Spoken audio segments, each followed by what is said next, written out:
Welcome to the Community Church of Chapel Hill, Unitarian Universalist.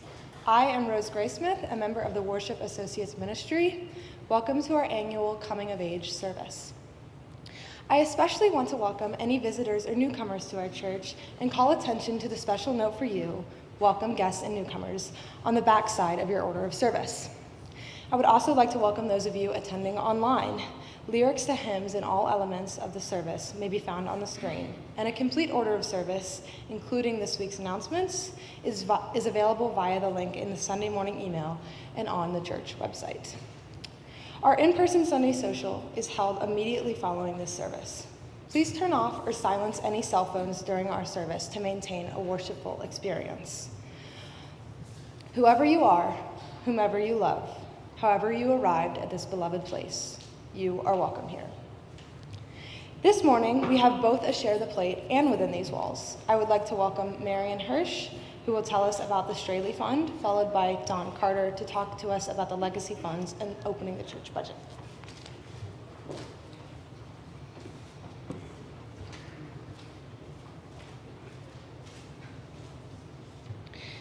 Good morning.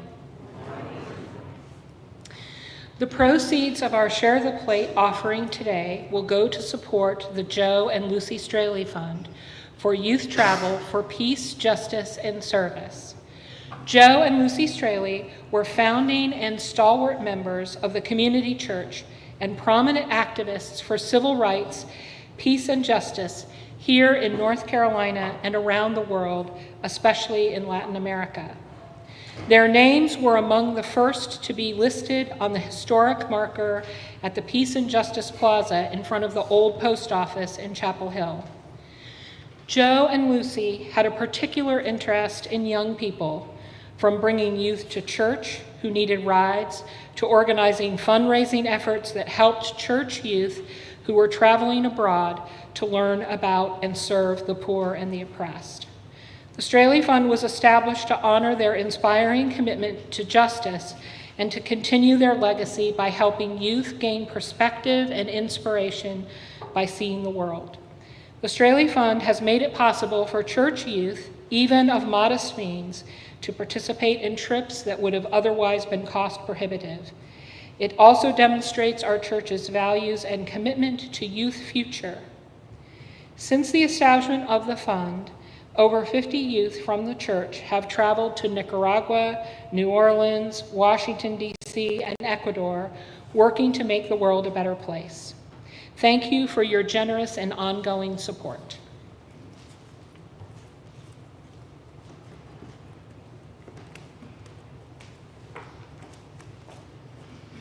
Good morning. As we continue to grow and evolve as a congregation, I am excited to share some important updates about our church's financial future. In line with that, a reminder, we have a budget town hall here in the sanctuary at 12:30 today if you want to talk more details about the budget. But also next month at our June 8th congregational meeting, we will be voting on a bylaw change to rename our endowment fund to the Chalice Fund and to establish a broader category of what we're calling legacy funds. This might sound like just a name change, but it represents something much more significant. First, the name Chalice Fund better reflects who we are as UUs. The chalice being such a powerful symbol for us, just as our beloved Reverend Charlie Cass' commission, Roy Chalice, reminds us each Sunday. More importantly, this change acknowledges that we've outgrown a single fund model. As our congregation has matured, we've developed multiple funds that support our long-term mission and give folks an opportunity to contribute to what aligns with their desires. The Capital Fund for our physical spaces, the Chalice Fund for our long-term financial security, and the Reverend Charlie Cass Ministerial Development Fund for developing religious professionals. Those three funds are collectively the legacy funds. This change also directly supports one of our strategic initiatives, which we're also going to talk about at the June 8th congregational meeting, and that is to grow our funds available for capital expenditures, maintenance of our facilities, and endowment. It's a sign of our growth, our financial health, and our commitment to ensuring this congregation thrives for generations to come, including these inspiring young folks behind me.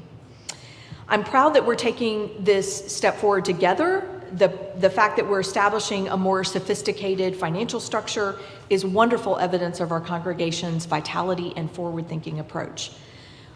Lastly, we've organized several opportunities to learn more about these legacy funds. If you have questions about those, please join us for FAQ meetings on May 21st at 7 p.m. via Zoom, or next Sunday at noon here in the sanctuary.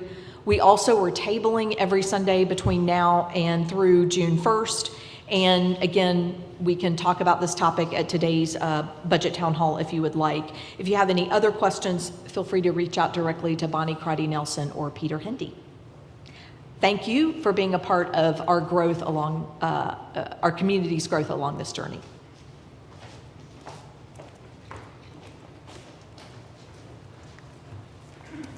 Please rise in body or in spirit and join us in singing our opening hymn, number 1000 in the Teal hymnal, Morning Has Come.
Author Cheryl Strayed writes, "When it comes to our children, we do not have the luxury of despair.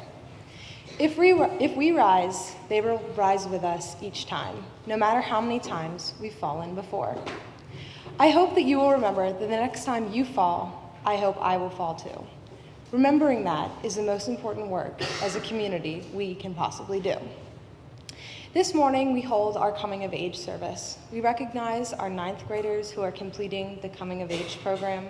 We celebrate not only them, but this community which has shaped and nurtured them. If we rise, they will rise with us each time. In this spirit, let us worship together. Please join me in saying the words as we light the chalice. The words are printed in your order of service. Through this chalice, to celebrate Unitarian Universalism, this is the church of the open mind. This is the church of the loving heart. This is the church of the helping hands.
we are going to take just a little pause in the service.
Thank you very much. I really appreciate this. Thank you, Reverend Thom. I want to thank my friends, Jenny Warnash and Dee Dee Lavender, who for years told me to come to their church, and I said, no thank you. I live 40 minutes away. I'm not going to do that. And I wanted to thank the Marion Hirsch that when we finally did make it here, I found that that drive was worth it. And it's been true for the past 12 years. And thanks to Reverend Thom and the Board of Trustees for hiring me when a couple years later after our arrival, a position became open, and I felt moved to do this challenging and important work. And thanks to the excellent staff, Glenn, Marion, Kat, Franklin, Jen Kapronoff, Abigail, and of course Reverend Thom, for doing this challenging and important work with me week after week. And thanks to the members and associates for the honor and privilege of working at a career where I feel respected, valued, and loved. I love you, and I look forward to our important work together.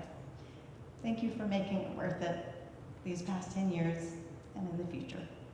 Thank you.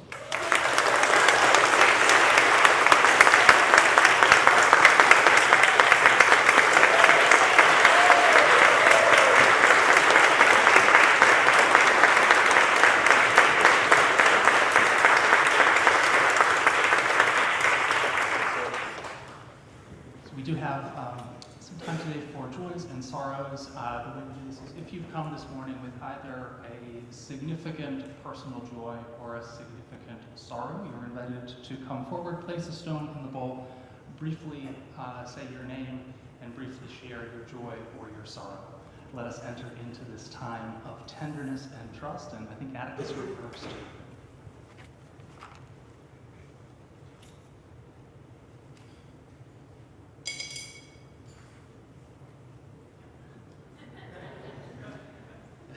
Good morning. My name is Atticus Graysmith. I have had the pleasure of working with these youth over the last year in the Coming of Age program, and with some of them for probably close to 7 years now in our general youth programming. Growing up, I was very lucky to have parents who always told me that they loved me and that they were proud of me. And specifically on that proud point, I think that I usually just got annoyed. I didn't understand it. Today, I understand it. These young people have shown so much passion, so much change, and it's really just been a beautiful process to watch. I'm very, very excited that today I get to share some of that transformation and growth with y'all. So, listen.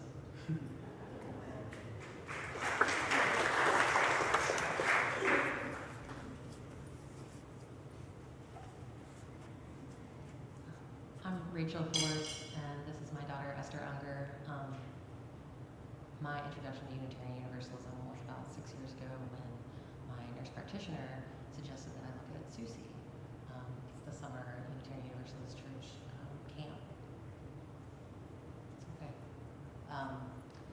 And in Rachel's honor, I was felt very othered, but this one person who was on nature staff was the only single parent besides myself there, and he became my very good friend and kept us safe through so many kayaking whitewater adventures and ridiculousness, and always made me laugh. And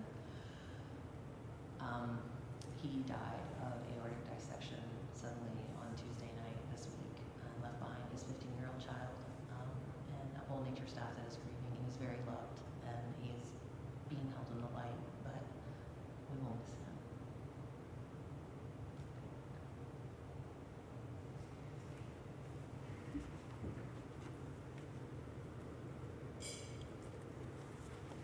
My name is Joelle Beaujolais, and I have a special joy, and it's a double joy, because I see my son is so embarrassed, he's hiding his face, that it's a rare occasion, but I get to perform with him today, and for me, that's always a wonderful moment.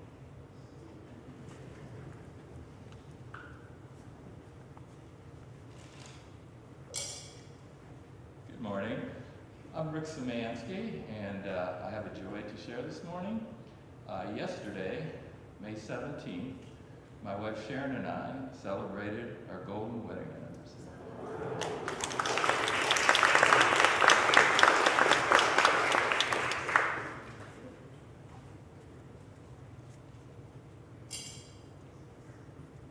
Hello. Oh, sorry. My bad. Hello. My name is Jonah, and I have a few things. My joy is that, well, this afternoon I'm going to have an interview to join the church's, hang on, what was it called again? Oh, youth staff, that was what it was called, thank you. The church's youth staff program. That is my joy, and my sorrow is I'm joining the church's youth staff program. I'm doing it, well, because I like kids, but also mainly for the money.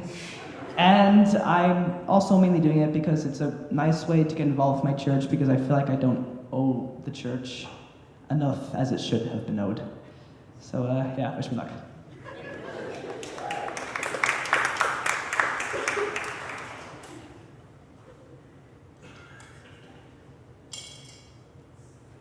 Hi, I'm Bella Yaguda. I have a joy and a sorrow to share today. My joy is yesterday, my family business, which raised me, my mom's shop, celebrated 12 years of being open, and I couldn't be more proud of her. My sorrow is I work for Duke, and right now We are losing a lot of really valued staff and team members right now with budget cuts, and I have mentors at my work who've been with the library for decades and are leaving us, and so I think holding them in their hearts would be really appreciated right now. Thank you.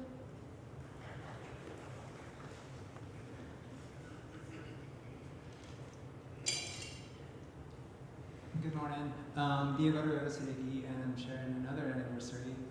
May 18th, 2000, I came to the United States 25 years ago, and I'm very grateful for what this country has offered me, education, a family, and a job, and a wonderful community here in Chapel Hill.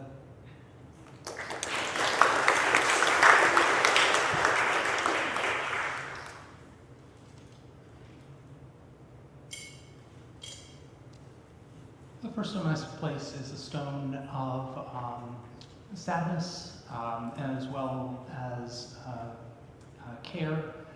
Church member Larry Mason, who sings in our choir, sent me a note yesterday asking me to place a stone.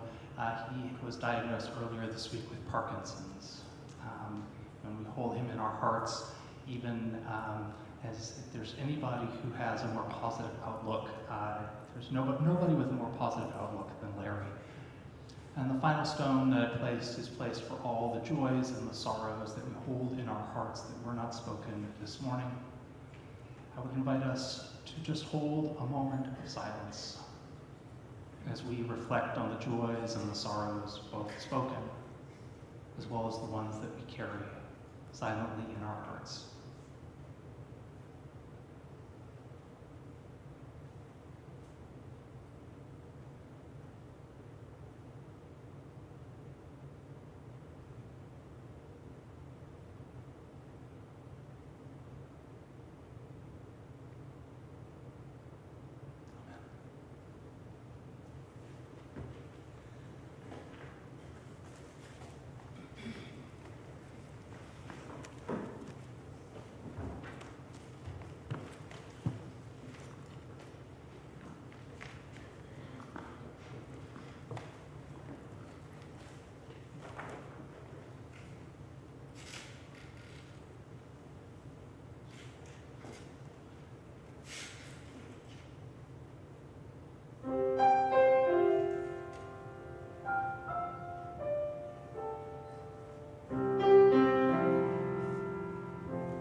Ship blown from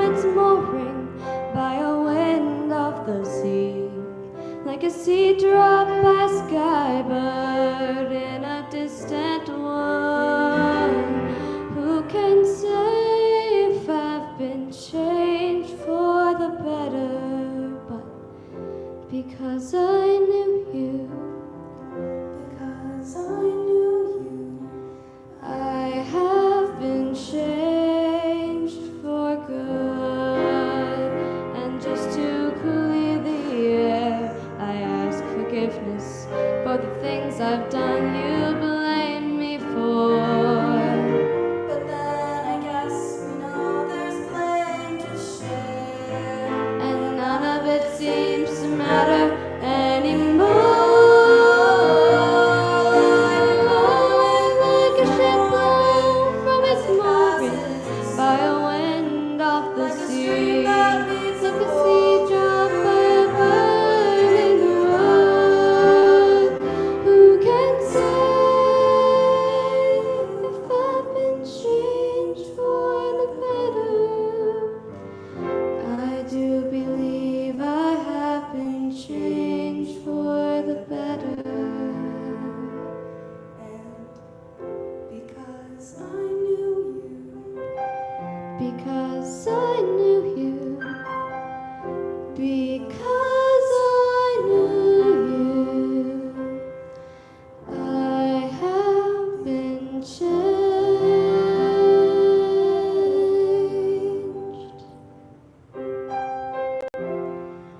for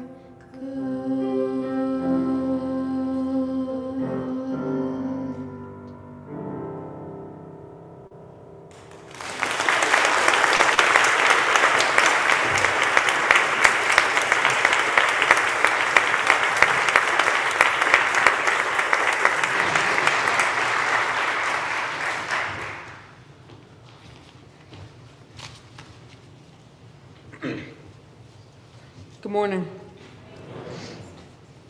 During the 8th grade, I went to the Emerson Waldorf School.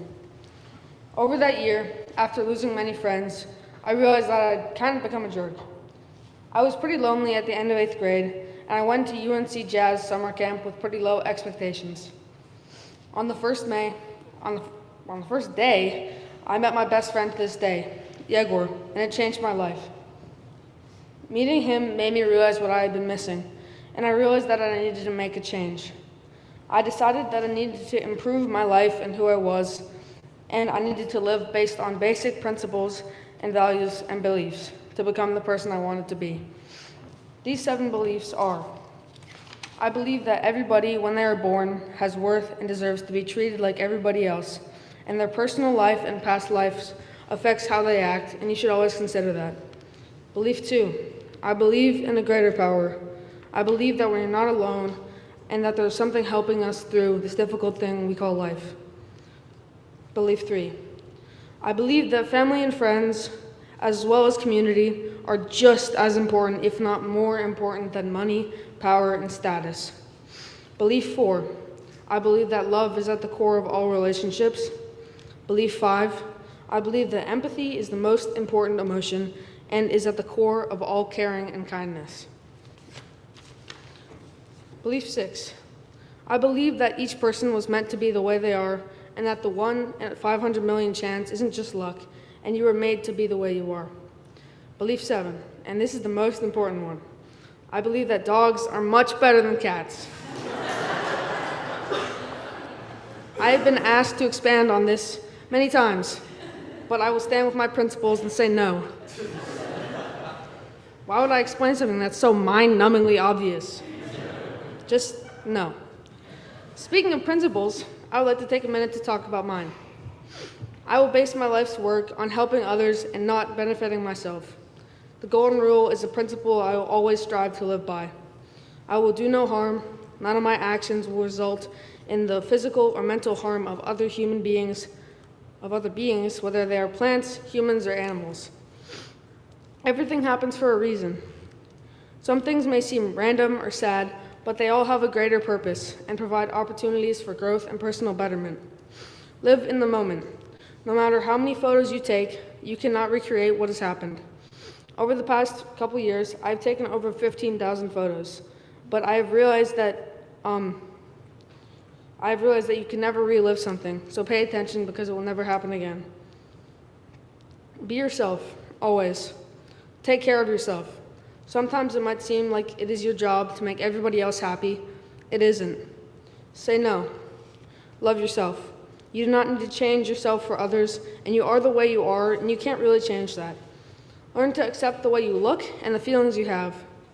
You are supposed to be made how you are, and you deserve to be loved for who you are, not your emotions, body type, attractiveness, or anything you can't control. This is one that my mom recently told me, and I've never heard it before, but I really resonated with it. Some donuts are better than no donuts. It sounds kind of weird, but it makes sense. Some donuts are better than no donuts. Be grateful for what you have because you could have nothing. Thank you for listening.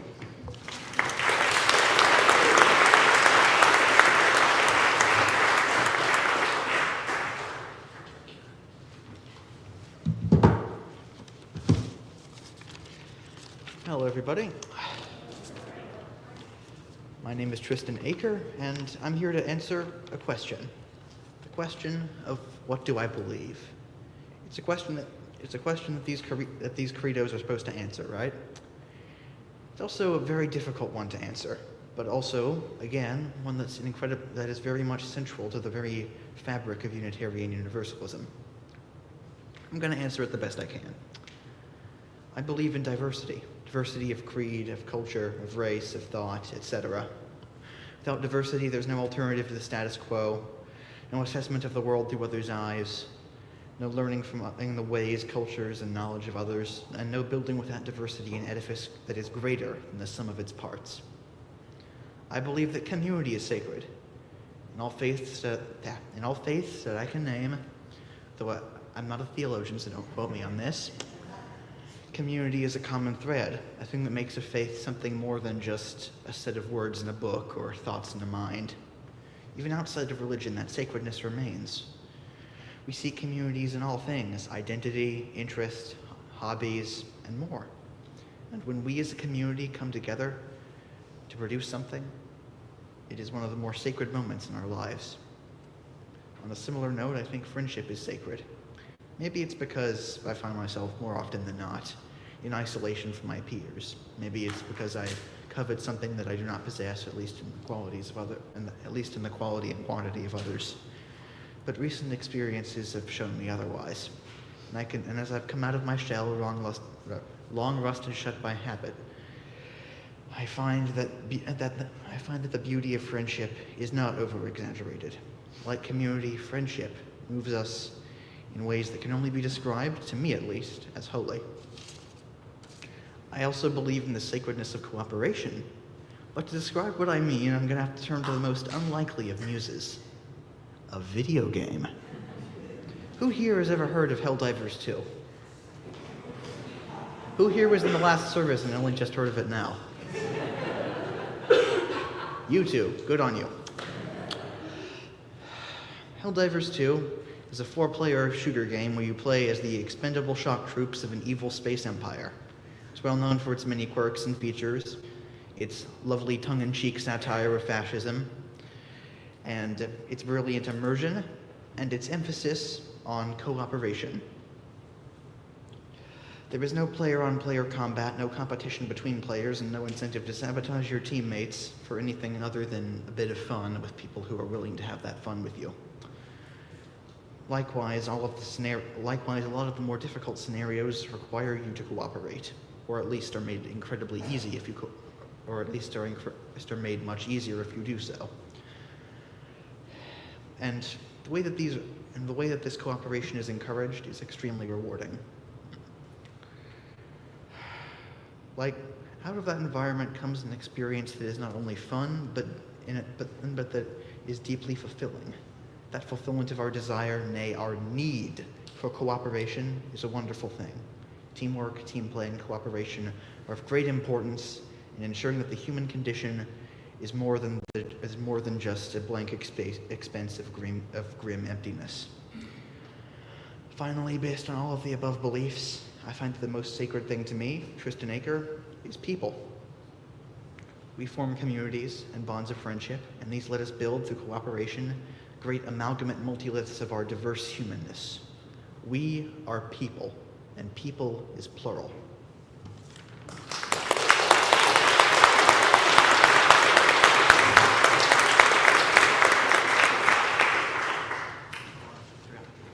Forgot to grab these. Pardon me? Good morning. My name is Sala Marine. When I was 9 years old, I fell in love with theater. One of the first productions I ever performed in was Shrek the Musical here at this church. Since then, I've been in numerous theater productions and shows. I love the feeling of finishing a good show, and the feeling of being on stage is so thrilling. However, one of the things I love most about theater is being able to step into other people's shoes and understand what they're feeling. And when I'm acting, I can become any person I want to be. Doing theater for the past years of my life has really impacted the way I view other people. As a teenager, it's so hard to make long-lasting friendships and relationships, especially keeping friends throughout the many arguments people are bound to have. But being able to understand someone and their feelings is a really important part of growing up. But being able to understand a person and their opinions goes both ways. Having a difficult conversation with someone can be tricky if one person refuses to view the other person's perspective. Being here at this church has really helped me improve my emotional intelligence and become a more mature person. I feel as though I can have more educated conversations with people older than me, and I can also understand how other people view themselves and others. Doing theater has really helped me be able to understand how to have important conversations and how to analyze difficult situations. I believe that one of the most important things in life is having healthy relationships. Sure, you can survive without them, but that would not be a very happy existence. Relationships are a crucial part of living. They can help build trust, help overcome obstacles in life, and they can bring immense happiness, which is also so important. Being happy is never easy. Sometimes it's hard to get out of bed in the morning and find the motivation to go about my day, but I have found that healthy relationships and being able to understand feelings can bring so much joy to someone's life. When I have a good friend, I find myself enjoying going to school and having fun throughout my day. Being connected to people is so important, and as I get older, I imagine I will feel more connected to the larger world. I will gain more friends and really start to understand how to live the happiest life possible. Thank you.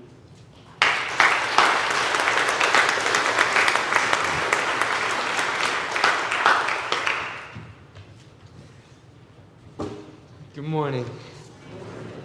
My name is Hogan Lavender. From 7 to 14, I attended a summer camp called Camp CeeLo in the mountains near Asheville. My stay could last 1 to 4 weeks, depending on the year. The camp was heavily outdoors, connecting us with nature by backpacking, camping, and hiking, and group games. Some of my favorite games were Capture the Flag and Ultimate Treasure Chest. Ultimate Treasure Chest is a group game where you have 2 teams and you try to retrieve items from each other's territories without getting tagged. These activities were fun, but also taught us the value of strategy, collaboration, and competitiveness. There weren't many rules at Camp CeeLo, but one of the few that stood out to me was respecting others. This resonated with me and shaped me into who I am today. To me, respect includes appreciating one's inherent worth, treating them with genuine consideration and compassion, and trusting them enough to accept their choices even when I disagree. This belief has become a big part of my interactions and relationships. As I go through life, I aim to build a web of values based on respect, such as refraining from judging others on their appearance, social status, or the way they look. I am focused on uplifting those around me.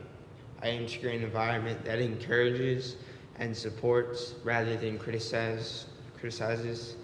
CeeLo has also taught me to prioritize my self-well-being in all aspects of my life. For example, prioritizing stuff I like to do, such as knife making, a hobby that I've been doing for 3 years. I started knife making by taking a class in Brevard by an instructor that was on Forge and Fire. It soon grew into a passion when I received a forge from Christmas. Later, saving up all summer to buy a belt grinder. In addition to knife making, I also prioritize spending time with my friends and family. I also focus on my well-being by staying off screens as much as possible and avoiding harmful substances for sake of my health. CELO has taught me so many values I will forever remember. Thank you so much for your time.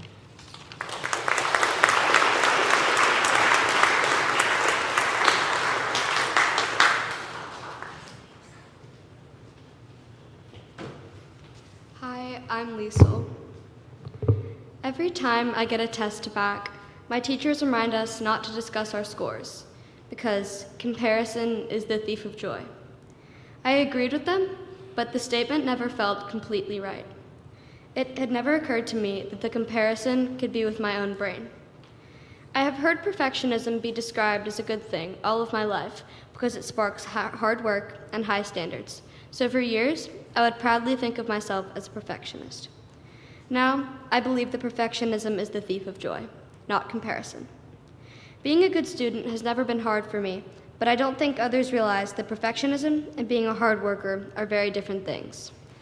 During this year, I've been challenged by my history class because it forces me to write and think differently. Looking back on the first months of school, I was so focused on getting the perfect grade, only to learn that nobody was ever going to get an A+ on the tests. That's just the way my teachers grade, but I was set on proving him wrong. I took pages of unnecessary notes, spent hours studying and stressing, and was mad about every grade I received. The concept my teacher has that no one can be perfect didn't sink in until we did a seminar in class. During the period, I realized how much I enjoyed just talking about the ideas I was trying to perfectly express on paper with my class. This shifted my entire view of perfectionism. Now, I know that it's an obstacle that's keeping me from enjoying what I do, all in the pursuit of perfection. It was almost nice to realize that I was never going to be perfect in a class, because it helped me let go of my anxiety around failure. Recently, I've been thinking more about how I feel, and have realized that my perfectionist brain can make just existing a source of anxiety, which I've realized is completely irrational. After all, the world can only end once. Failure has made me realize that sometimes I'm just tired of trying to live up to my impossible expectations, especially when it takes away from time that I could be using other ways.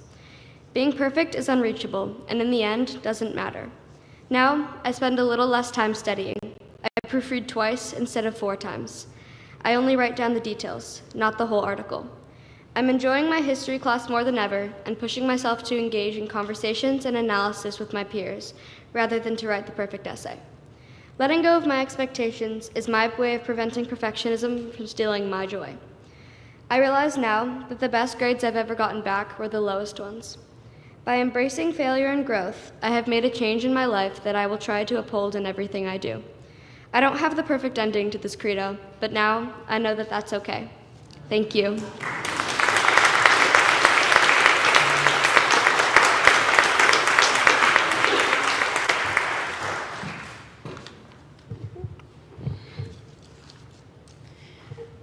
Great job.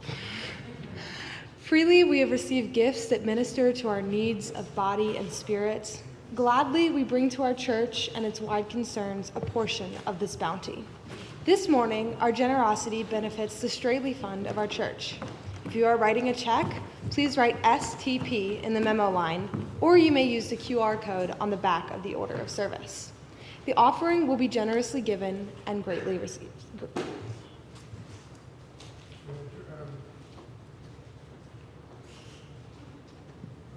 We have a tradition of asking the coming of age group to come and sit in the front row because we choose a song that we want to sing to them.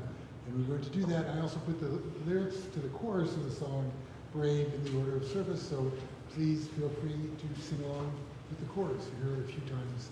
And I'd like to thank, I forgot to put his name in the order of service, Elijah Vandersvaag for playing the cajon for us.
So when I did this at the first service, I spent like half the time trying to talk while also looking back, and that didn't work. This will be a reflection in about 3 minutes. The full 45-minute sermon will be available. I'm just kidding. So my first church was in suburban Kansas City, and when I was there, I was told by the old-timers, the long-timers in that church would reflect on what the church was like in the 1970s, and they'd tell stories like about how the minister actually built a wooden ramp so that he could ride his motorcycle up on the stage. Stories about how they would do a Star Wars interpretive dance service. I've seen the pictures. But not all of it were stories of the wild times. They also told stories of admiration for how the minister in the 1970s, Vern Barnett, was the one who actually created the coming of age service for Unitarian Universalists. How he created it looks a lot different than it looks now. In his curriculum, his version of it, there was a great emphasis placed on how I described it at the first service of sitting alone in the woods, alone, quietly alone for a long time. Someone after the service said that's a vision quest, and I said, yes, you're probably right, but it could also just be sitting by yourself alone. With the idea that coming of age involves this kind of deep introspection, conversation with one's self. And I think as that program has evolved, there's an equally, if not greater emphasis, and I heard it in your credos, which is a social awareness as part of what it means to come of age. And I heard that in your credos, whether it was a drama class or a play, whether it was a camp, whether it was a cooperative video game, or whether it was realizing that the history class is more fun, not when you just hear your own thoughts, but when you actually hear the thoughts of others. I'm grateful for your awareness of that sense of coming of age means relating to others in new ways and striving to relate to others in new ways. You've come of age through this program in this church.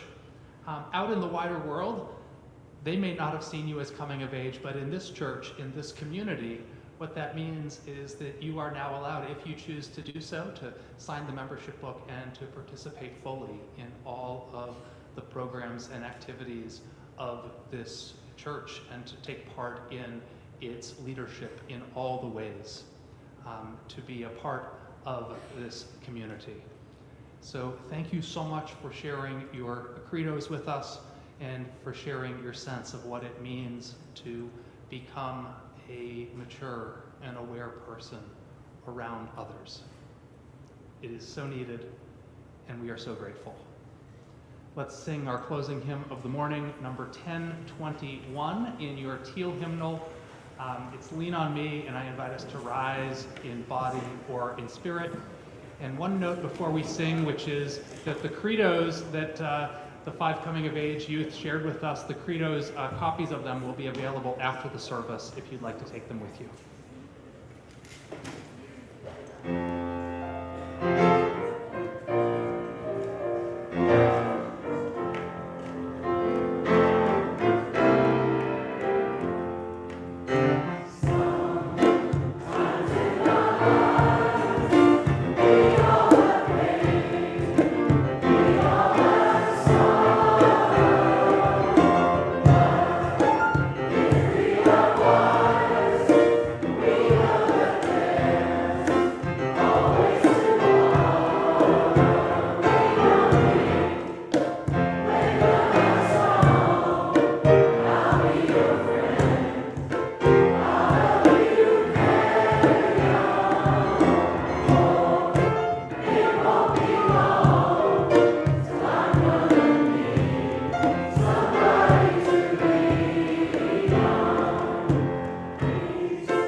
Please be seated.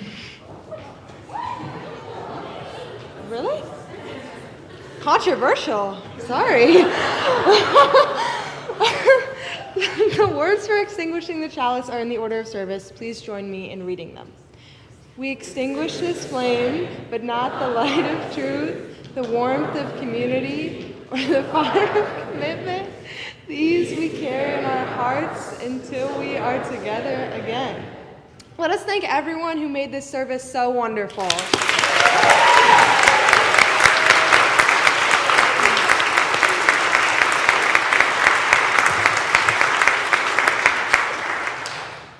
I would also like to invite anyone who would like to join us at 12:30 right after the Sunday social for the budget town hall with Thom. Now, please stand up again. Please join us in singing Shalom. The words are in the order of service. As you are comfortable, either hold hands with the person next to you or cross your arms over your heart.